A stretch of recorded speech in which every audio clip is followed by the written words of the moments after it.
Would you debate a professional anti-vaxxer? I would love to debate RFK Jr.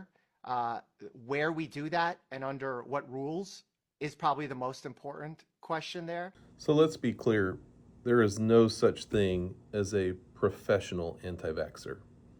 There are men and women who belong to the disinformation dozen who have been misinforming parents for over 2 decades.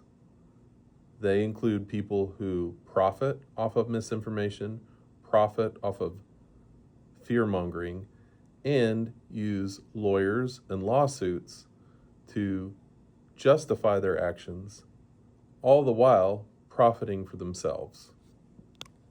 Important question there. This is very emotional for me. It's always been emotional for me. I think that I don't think I would be able to sit next to Robert F. Kennedy Jr. I have such enormous disdain for what he does. I mean, the reason I went into pediatrics and the reason I worked so hard on working on rotaviruses to make a rotavirus vaccine, because I saw children suffer from rotavirus. I mean, I trained in the late 70s. We'd have floors of children with severe dehydration. I saw a child die of rotavirus, and I'm living at a time when technologically you could make a rotavirus vaccine. That's what drove me through that. And what drives me through this, through the Vaccine Education Center that's now 25 years old, is that I see this man who is putting children in harm's way, so much so that we've had children die of measles last year or pertussis last year or flu last year that didn't need to. I really couldn't sit next to him is the problem, because this is very emotional for me. That's what drives me in all this. That's the passion for this. It's not a dispassionate sort of just presenting scientific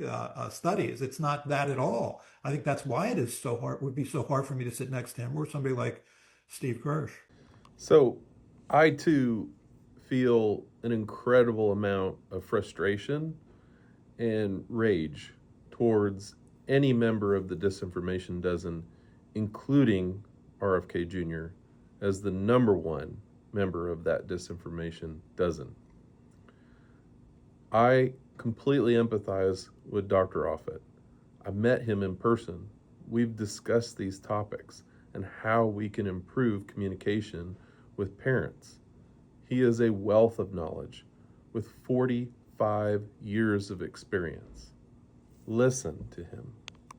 See, I would love you to say that exact statement while sitting next to him, because I think that would really humanize your stance and show that you're not just some vaccine creator to people. You're a person who treated children, who watched them suffer, and now are understandably very angry. And I think that resonates with people when we can be that honest with ourselves and with our communities. I feel like doctors were trained to be robotic for so long that we aren't allowed to be emotional. And in fact, that's why these differing approaches that Dr. Offit and I have are so valuable. Someone needs to, like, I cannot be as emotional as him because I didn't serve on those floors. I was fortunate enough to grow up in a world that was largely vaccinated. And in my training, most of my patients were vaccinated. So us having these unique different approaches, one is not better than the other. We all need to be present for this conversation.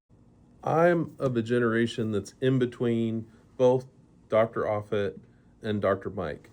And I will say, as a pediatrician who has cared for medical conditions that are now completely vaccine preventable versus going back to before, I would never want to do that.